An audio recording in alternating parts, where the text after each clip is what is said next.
I'm Lynn O'Shea. I'm the director of the Association for Individual Development. We provide services to individuals with developmental and mental health disabilities and a diverse group of disabilities, as well as some support programs here locally. Last year, we provided services to more than 4,000 people in this community and 400 staff members of employment. Our concerns are multiple. First and foremost, the closure of the Ceasefire program which we operate. I'm not going to go into detail on that. I'm going to let Joanne Furness speak for just a moment. Hi, good evening. I do want to talk about Ceasefire here in Aurora. Ceasefire is a proven program that reduces violence by the use of intense mentoring and case management, mediation and conflict resolution, and involvement of the faith, business, and residential communities. In the past year since AID took over Ceasefire Aurora, we have assisted numerous high-risk individuals and their families to prevent violence by linking them to mentoring, education, and employment services. We have hosted numerous anti-violence community activities. You may have seen us out there having barbecues on street corners on Friday and Saturday nights, and these were attended by over 1,000 residents here in Aurora. We have provided education at our local schools and distributed over 10,000 pieces of educational literature throughout Aurora.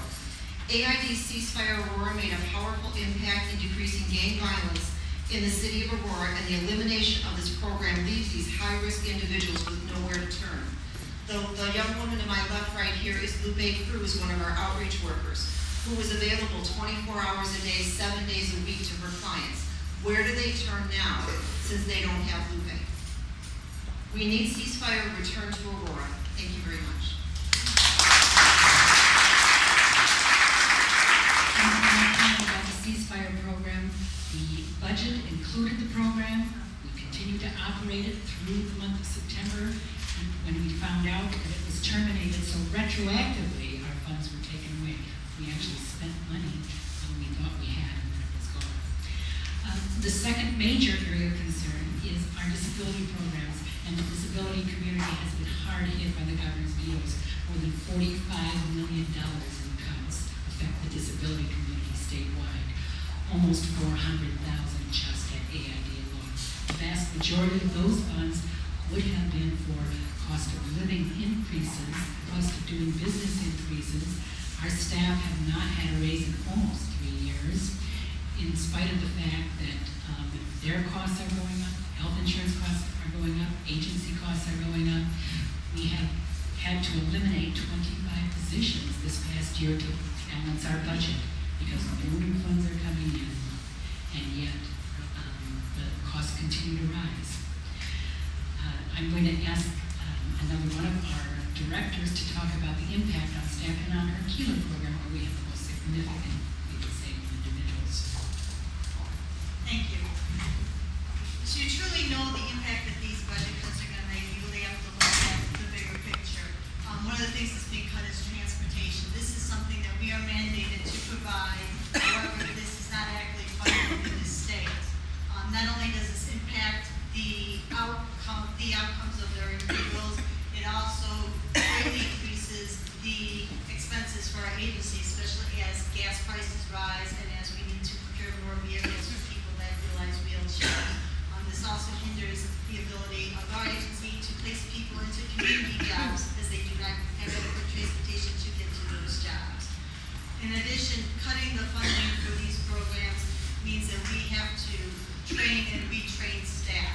Our staff earn roughly $9.50 per hour. We also are mandated by the state to put them through 120 hours of training. That is a huge expense for our agency, only to then have them after 6 months leave for better paid jobs. And less responsibility, because they really have made a difference in someone's life, but at the end of the 6 months they found they could not pay their bills. So what does this mean? That means it's an even greater increase in cost and an even reduction in the care that we can give to our individuals, because they have to get readjusted to new staff members.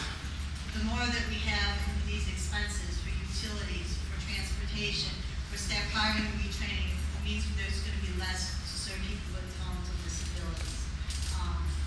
Even though our agency is large and we're stable, there are other agencies that may be struggling now because of these budget cuts. In addition, the governor is taking away funding for individuals with disabilities for crisis intervention that would help stabilize them in their current living environment. Instead, these people can go to institutions, and it costs twice as much to care for a person with disabilities in an institution than it does in the community, and the quality of life drastically decreases. So the budget cuts the governor is trying to do, in the end, is going to end up costing more. Because if we cannot adequately support people with disabilities in the community, if the governor does reopen the Lincoln Developmental Center, that is going to be a huge drain on the state budget. And not only that, it will put back services, the quality of services for people with disabilities back 20 years. We're already at, 47 state, 48 in the country. We don't need to fall even further behind. It's not the logical thing to do. From a budgetary standpoint, these cuts do not make logical sense. They also do not make moral sense.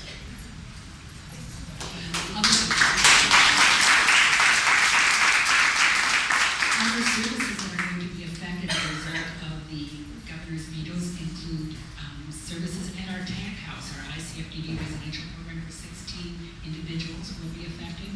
Our employment service programs will be affected. Our developmental training programs will be affected, which serve about 400 people annually.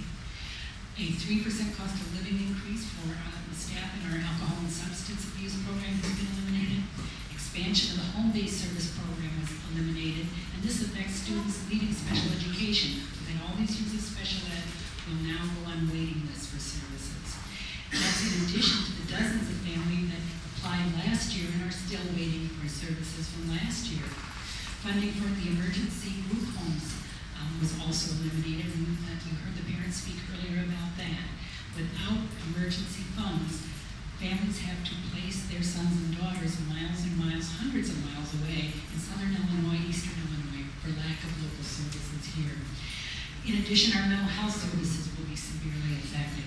The state made the decision to refinance state-funded mental health programs through the Medicaid program to gain 50% match, but that costs money. All of the money needed to make that transition has been removed from the budget, so we're to make all these changes and have to reduce more staff to be able to afford to make them happen. That includes interest payments on loans that we will have to take out to sustain the 120-day additional state payment delays to make ends meet. The last but not least, I'm really appalled by the lack of support for a mass transit bill. Our people rely on it heavily. Without it, they're trapped in their homes. They can't get to work. They can't get to health care. They can't go shopping. We hope that there will be a solution to that for the coming near future. In conclusion, the governor's veto will impact more than 4,000 people with diverse disabilities served by AID, as well as the 400 staff that support them. We are hard-pressed to understand why this is called pork spending. To us, caring about people with disabilities, children, adults, elderly, is the responsibility of government. It's not pork. We urge our senators and our state representatives to do what they can to override the governor's veto. Thank you very much.